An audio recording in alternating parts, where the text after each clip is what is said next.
여러분 안녕하십니까? 한 주간의 교계 뉴스와 함께하는 C채널 리포트입니다. 먼저 첫 소식부터 전해드립니다. 모퉁이돌이라는 주제로 진행된 2016 명성교회 9월 특별 새벽 집회가 은혜 가운데 막을 내렸습니다. 올해도 어김없이 새벽의 은혜를 사모하는 전 세계 성도들의 심령 속에 오직 예수의 메시지를 남기고 마무리된 영성 집회의 모습, 김효정 기자가 전해드립니다. 지난 1일부터 사흘간의 일정으로 진행된 2016 명성교회 9월 특별 새벽 집회는 한국교회 전체가 함께하는 성대한 은혜의 잔치였습니다. 예년에 비해 짧은 일정에도 참석자 수는 사흘간 16만 명에 육박했고 4천 명이 함께 부르는 찬양이 매일 새벽 예배당을 가득 메웠습니다. 500여 명의 교회학교 어린이들이 강대상에 올랐고 약 100여 명의 해외 지도자들과 함께 농촌교회와 미자립교회에서 온 100여 명의 목회자와 성도들도 집회에 참여해 은혜를 나눴습니다. Be spiritual in everything that you do because the early in the morning when we give it to God, the rest of the day God will bless it. And then I would think it will be like a really good movement even in the world, like the whole world. 또 C채널과 CBS 등 5개 교계 방송과 모바일 등을 통해서도 해외와 원거리 성도들이 함께 참여했으며 이로 인해 C채널 IPTV 시청률은 지상파 채널을 포함한 전체 순위에서도 최상위권을 차지하는 등 뜨거운 열기를 반영했습니다. 1980년 명성교회 창립과 동시에 시작된 명성교회 특별 새벽 집회는 당시 철야와 금식 기도반이 강조되던 분위기 속에서 큰 주목을 받지 못했습니다. 비좁은 예배당에서 25명이 흘렸던 새벽의 눈물은 36년이란 세월이 흐른 후 교회 부흥의 원동력이 됐고 당시에 강대상에 올랐던 어린이들은 명성교회와 한국교회를 섬기는 목회자로 자랐습니다. 81년도 9월부터 새벽에 참여했거든요. 아이들이 아직 어렸는데 그 아이들을 데리고 새벽 기도에 이렇게 줄을 서서 기다리면서 참여를 했었습니다. 처음부터 굉장히 사모했어요. 적은 수로 시작했지만 그렇게 자란 아이들이 지금은 목회자도 되고 지금 우리 교회에서 함께 사역도 하고 그렇게 되었습니다. 명성교회의 특별 새벽 집회는 이처럼 한국교회와 세계 교회사 속에 보편적 새벽 기도라는 새로운 전통을 확립했고 이제 전 세계 교회에 귀감이 되고 있습니다. 초기 한국교회의 그 전통이었던 신앙사경에 성경 공부를 집중적으로 함을 말미암아서 영적인 원동력을 제공할 수가 있었고 외국에도 이 새벽기도 운동이 벌어지게 되었습니다. 지극히 평범한 이 새벽기도 전통을 대중화하고 그리고 보편화하고 선교와 목회 성장의 원동력을 이끈 그 프로그램화한 그런 위대한 창시자라고 볼 수가 있겠습니다. 명성교회 김사만 원로 목사는 9월 특별 새벽 집회를 마무리하며 제1회 주제 오직 주님 일에 36년 동안 한결같이 그래왔던 것처럼 유일한 해답은 예수 그리스도뿐임을 강조했습니다. 오직 예수님의 도우심으로 이제 한국을 넘어 세계의 영성을 깨우는 은혜의 잔치로 자리 잡은 영성 집회가 앞으로도 오직 예수님을 모퉁이돌 삼아 우리의 인생을 깨우고 한국교회와 세계교회를 회복시킬 수 있게 되길 기대합니다. 한국세계선교협의회가 지난해 발표한 자료에 따르면 일본은 10대 파송국가 가운데 4번째로 한국 선교사가 많은 나라입니다. 하지만 일본 인구의 99%는 아직도 그리스도의 복음을 모른 채 살아가고 있다고 하는데요. 어려운 여건 속에서 헌신과 수고를 다하고 있는 선교사들을 위한 자리가 마련됐습니다. 김효정 기자가 계속해서 전합니다. 대한예수교 장로회 합동총회 세계선교회 GMS 일본 지역 선교사들이 주최한 2016 일본 선교대회. 본격적인 개회 예배에 앞서 일본 제자교회의 가나자와 목사가 척박한 복음의 현장인 일본의 상황을 전합니다. 가나자와 목사는 일본의 한 교회의 재적 인원은 60명, 출석은 40명 정도라며 이런 상황에서 선교사들이 고생이 많다고 말했습니다. 선교대회를 후원한 GMS와 충정교회, 제자교회 등은 일본에서 어렵게 복음을 전하는 선교사들이 쉼을 얻고 재충전할 수 있도록 2박 3일의 일정으로 예배와 강의 등 다양한 순서를 마련했습니다. 그래서 이분들을 한국으로 좀 모셔서 2박 한 3일 짧은 기간이지만 이런 시간들을 가짐으로 재충전의 기회를 가지고 다시 소명감을 가지고 또 현지에 가서 사역을 할 수 있도록 하기 위하여 이번 선교 대회를 기획하게 되었습니다. 특히 개회 예배에서는 일본 예수교단 이사장인 나카지마 슈이치 목사가 일본이 역사적으로 한국의 왕을 비롯해 국토와 언어, 생명 등을 빼앗고 신사참배를 강요했다며 가해자가 피해자에게 성실하게 사죄해야 한다고 말했습니다. 나카지마 슈이치 목사는 고개 숙여 사죄했고 설교를 전한 박무용 총회장과 축사를 전한 김찬곤 GMS 이사장 등이 서로 안아주며 잔잔한 감동을 선사했습니다. 我が国が36年間にわたって韓国を併合し、言語に絶する物心両面に対する苦しみを与えてきたことをお詫びいたします。慰安婦の方々の尊厳を奪ったことに対して、恥ずかしい思いを与えたことに対しても深くお詫びを申し上げたいと思います。 한편 대회에서는 5번의 예배와 한일 선교 협력 방안, 선교사의 영성 등을 주제로 강의가 이어져 일본 선교에 대해 재조명하는 기회가 됐습니다. 이번 대회를 통해 한국 교회가 선교의 비전을 품고 일본 땅 전역을 그리스도의 피로 물들이는 새로운 출발점이 되길 기대해 봅니다. 지난해 대한예수교장로회 백석총회와 대신총회가 통합한 후 처음 열린 총회가 천안 백석대학교에서 진행됐습니다. 이번 총회 기간 중 대신총회 총회장으로 취임한 이종승 목사는 다양한 사업을 통해 한국교회를 지키고 살릴 것이라고 포부를 밝혔습니다. 유성훈 기자가 보도합니다. 교단 통합 후 7,140여 개의 교회와 150만 명 성도에 이르는 대한예수교장로회 대신총회. 하나님이 기뻐하시는 총회를 주제로 열린 총회에는 1,500여 명의 총회 대의원들이 참석해 137개 노회 보고와 헌의안 등 회무 처리가 진행됐습니다. 총회 둘째 날에는 총회장 이취임식과 임원 교체식이 열렸습니다. 신임 총회장은 제1부총회장이었던 이종승 목사가 선출됐습니다. 증경총회장 최복규 목사의 집례로 서약과 선언을 마친 후 역대 증경총회장들은 무릎을 꿇은 이종승 총회장을 위해 안수기도 했습니다. 이종승 총회장은 첫째도 겸손, 둘째도 겸손이라며 귀한 책임을 맡겨주신 하나님과 총회에 감사드린다고 취임 소감을 밝혔습니다. 또한 교단 내 미자립교회의 성장과 농어촌 교회에 힘을 줄 수 있도록 최선을 다할 것이라며 신바람 목회를 위한 뒷받침에 많은 신경을 쓰겠다고 강조했습니다. 총회 내의 조그만 미자립교회들을 용기를 주고 목사님들 힘을 실어주고 또 방법을 가르쳐주고 은혜를 받게 하고 그렇게 도전의식을 주어서 우리 미자립 교회들이 성장할 수 있도록 그다음에 농어촌 교회들이 힘을 내고 또 은혜롭게 사명감 갖고 목회할 수 있도록. 이종승 총회장은 한국교회 통합운동과 연합사업에 적극적으로 활동할 것을 다짐했습니다. 이와 함께 동성애와 이슬람, 인권법 대책본부를 마련해 한국교회를 지키고 살릴 것을 강한 의지를 통해 전했습니다. 한국교회가 하나가 돼갖고 하나된 한국교회와 우리 교단이 연계해서 그래서 이제는 무조건 막연하게 구호만 하고 그러면 안 되고 성경적으로 법을 만들어가지고 정부와 국회와 언론에 향대해서 체계적으로 막아내고 그걸 갖다 없애버려야죠. 통합정신으로 무장해 한국교회를 살리는 총회가 될 것을 다짐한 이종승 총회장과 대신총회 앞으로 행보에 이목이 집중되고 있습니다. 새벽재단을 통해 부어주신 은혜와 사랑을 전 세계 목회자들과 함께 나누는 새벽기도 국제컨퍼런스가 올해로 7회째를 맞았습니다. 해가 가며 더욱 뜨거운 관심과 열기가 더해지고 있는 컨퍼런스 첫날 표정, 김효정 기자가 담았습니다. 이달 초 진행된 9월 특별 새벽 집회의 열기가 채 식지 않은 지난 8일. 서울 명성교회에서 열린 새벽기도 목회자 국제 컨퍼런스에 참여하기 위해 전 세계 목회자들이 한자리에 모였습니다. 올해 7번째로 개최된 컨퍼런스는 새벽기도로 받은 은혜와 목회 노하우를 나눔으로써 교회의 재도약을 꿈꾸는 모든 목회자들에게 영적, 육적 충전의 기회를 제공하기 위해 마련됐습니다.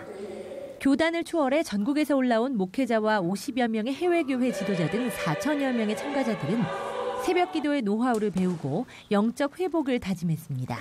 미국과 캄보디아 등 해외에서 온 목회자들은 특히 한국교회 부흥의 원동력으로 꼽히는 새벽 기도회에 직접 참여하고 목회자들과 교감함으로써 새벽에 역사하시는 하나님의 특별한 은혜를 체험할 수 있었다고 고백합니다. Excited to be here because I think there's a movement of prayer going on around the world and have been trying to get that started in our community and to hear about what's going on here. I just had to be a part of it and see what the Holy Spirit is doing.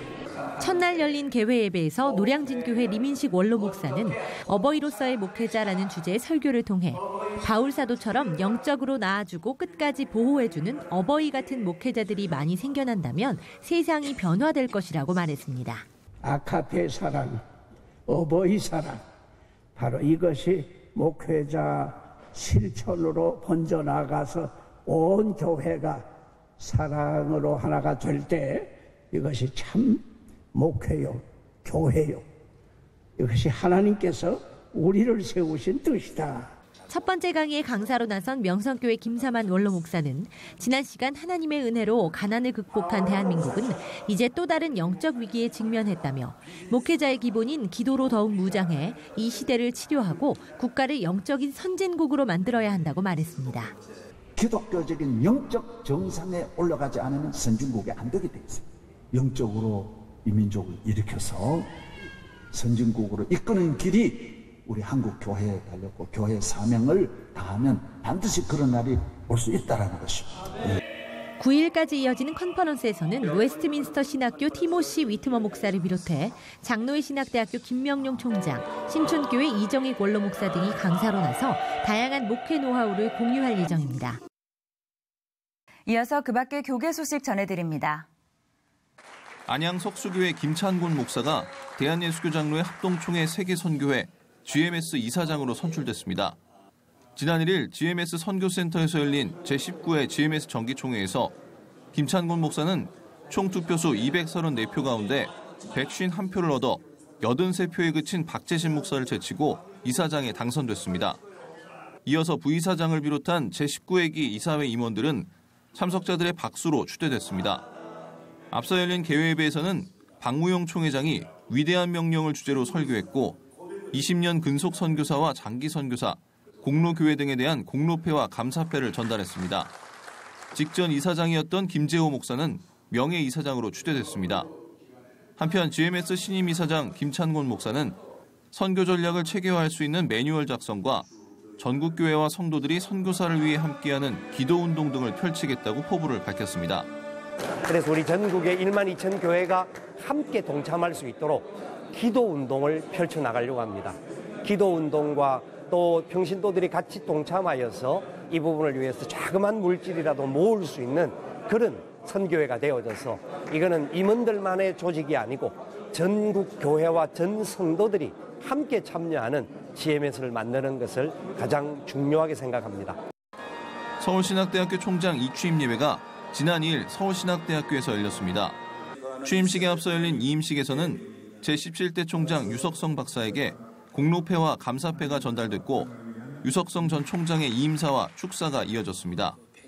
제18대 총장 취임식은 노세영 박사의 취임 선서를 시작으로 서울신대 이사장 박용규 목사의 공포와 취임사, 축하패 증정과 축가, 축사 등의 순서로 진행됐습니다. 노세영 총장은 취임사에서 최근 인구 감소와 대학 구조조정 등의 상황에서 서울신대는 대학 정체성 강화를 통한 경쟁력을 제고하고 신학대학으로서의 대학 정체성을 구현하는 특성화를 확립할 것이라고 포부를 밝혔습니다. 앞으로 3년 임기를 수행할 노세영 신임 총장은 서울신학대학교와 연세대, 미국 두루대학교 대학원 등을 졸업했고 전국 신학대학 협의회 총무와 한국구약학회 부회장을 역임했습니다. 노 총장은 서울신대 교무처장과 기획처장 등을 거치고 현재 부평제일 성결교회 협동목사로 섬기고 있습니다. 대한예수교장로회 통합 여전도회 전국연합회가 지난 6일 한국교회 100주년 기념관에서 제81회 정기총회를 개최했습니다. 연합회 회장 박인자 장로의 인도로 열린 이날 개회 예배에는 전국 500여 명의 회원들이 참석했습니다. 총회장 최영남 목사가 복이 될지라는 주제로 설교했으며 총회 평신도 지도위원장 김정호 목사, 남선교회 전국연합회 수석부회장 윤재인 장로 등의 축사가 이어졌습니다. 8일까지 사흘간의 일정으로 열리는 이번 총회에서는 지난 회기 사업과 감사, 결산 보고를 받고 주요 활동 내용을 공유하는 동시에 장신대 김영동 목사와 한국컴패션 서정인 목사 등이 봉사와 교육 등의 주제로 특강을 진행합니다. 극동방송 창사 60주년 기념 제31회 찬양합창제가 지난 7일 세종문화회관에서 열렸습니다. 육군본부 군악대 연주로 시작된 합창제에는 육군본부교회 연합성가대를 비롯해 경상도와 전라도 지역의 여성합창단이 함께한 동서화합 합창단과 밴쿠버 시온선교합창단, 극동방송 연합어린이 합창단과 여의도 순복음교회, 지구촌교회 등 국내외 8개 합창단이 참가했습니다. 합창단은 시선과 예수 등 18곡을 선보이고 마지막 순서에서 연합으로 할렐루야를 합창해 3천여 명의 관객들에게 뜨거운 박수를 받았습니다. 지난 1976년 극동방송 창사 20주년을 기념해 시작된 극동방송 찬양합창제는 국내외 최고 찬양대의 찬양을 한 곳에서 들어볼 수 있는 자리로 평가받고 있습니다. C채널 방송과 미래목회 포럼이 한국교회 부흥을 위한 프로그램 제작과 홍보 캠페인 등에 공동 협력하는 내용을 담은 업무 협약을 체결했습니다. 지난 7일 서울 강동구 C채널 스튜디오에서 진행된 협약식에는 C채널 방송 김명규 회장과 이성철 전무, 미래목회 포럼 이상대 대표 등이 참석했으며 양기관 대표의 인사와 업무 협약서 서명 등의 순서가 진행됐습니다. 협약에 따라 두 기관은 고향교회 방문, 다음 세대 교육 선교 등 한국교회 전체의 부흥과 회복을 목표로 한 프로그램 제작과 홍보 캠페인 등에 공동 참여할 예정입니다. 예술 작품의 끝은 어딜까요? 평면적인 그림으로만 만나던 작품들이 최첨단 기술을 만나 새롭게 변신을 했는데요.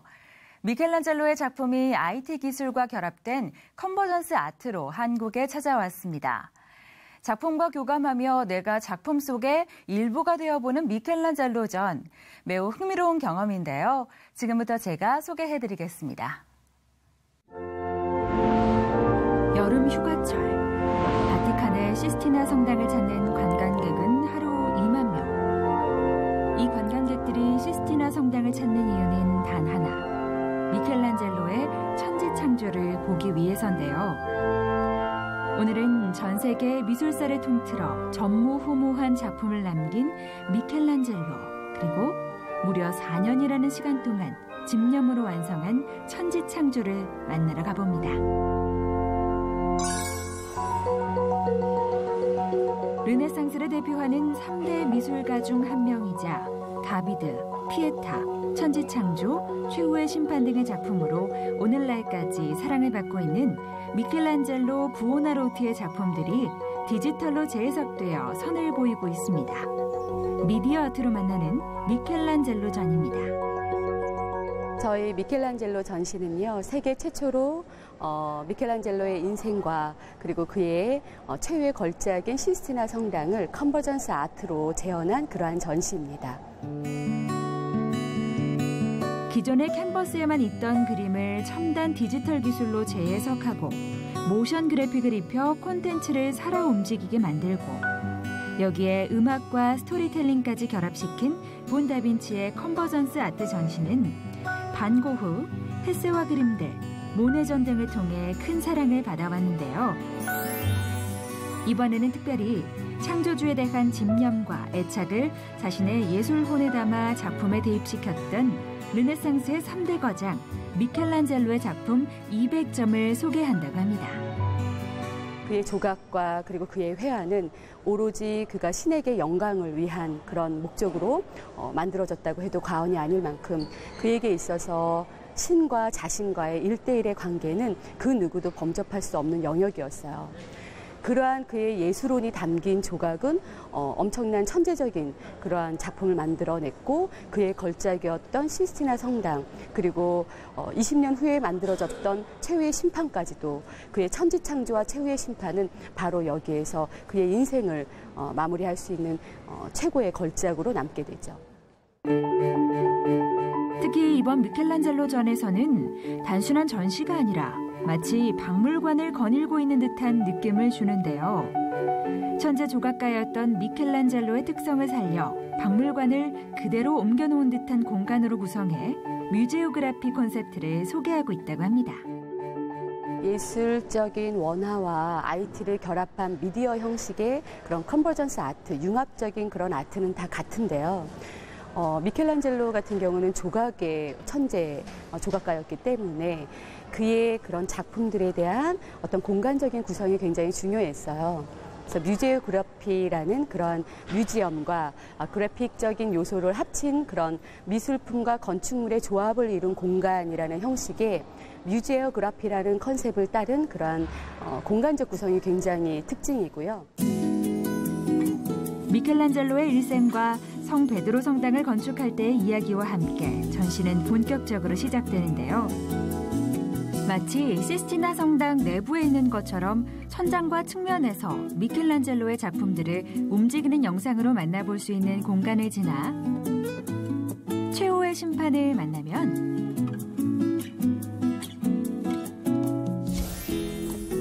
(5.7m에) 이르는 다비드상이 우리를 기다리고 있는데요. 미켈란젤로전은 시간의 흐름이 아닌 작품 주제에 따라 관람하도록 구성되어 있어 그의 작품과 정신세계를 시각, 청각, 공간감으로 느끼는 데 도움을 주고 있습니다. 저는 이 예술이라는 어떤 하나의 수단과 도구를 통해 하나님의 사명자로서의 역할을 하고 싶다는 생각을 늘 해왔고, 그것이 하나의 이번에 미켈란젤로라는 하나의 천재 조각가 그리고 신과의 직접적인 교류를 하고 싶어 했고 신에게 집착하고 몰입했던 그의 영혼을 통해서 저는 표현을 하고 싶었고요. 실제 그의 예술원 자체는 일반인들에게 굉장히 많은 영향을 주고 있어요.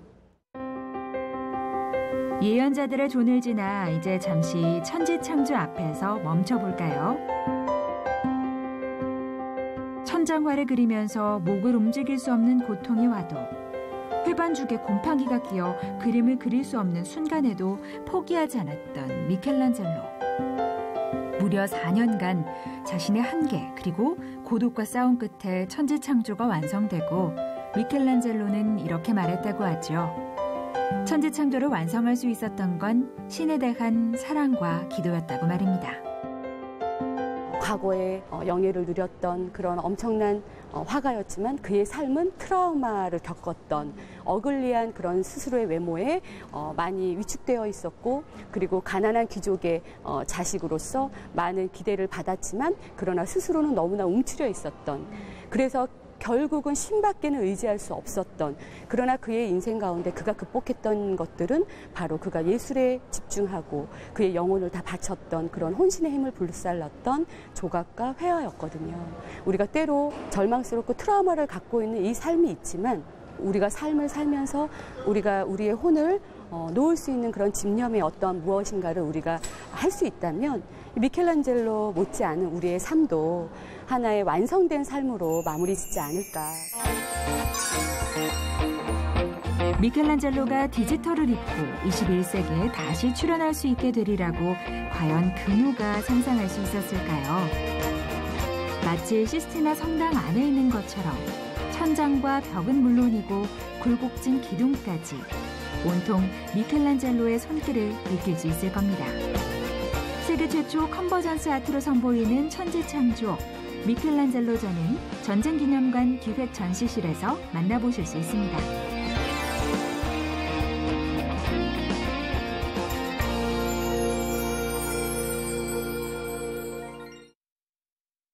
추석을 앞두고 가장 분주한 주말이 될 것 같습니다. 특별히 벌초하시는 분들은 말벌이나 야생동물에 대한 주의는 물론이고요. 안전사고에도 각별히 유의하셔야겠습니다. 시채널 리포트 오늘 순서는 여기까지입니다. 저는 다음 시간에 인사드리겠습니다. 시청해주신 여러분 고맙습니다.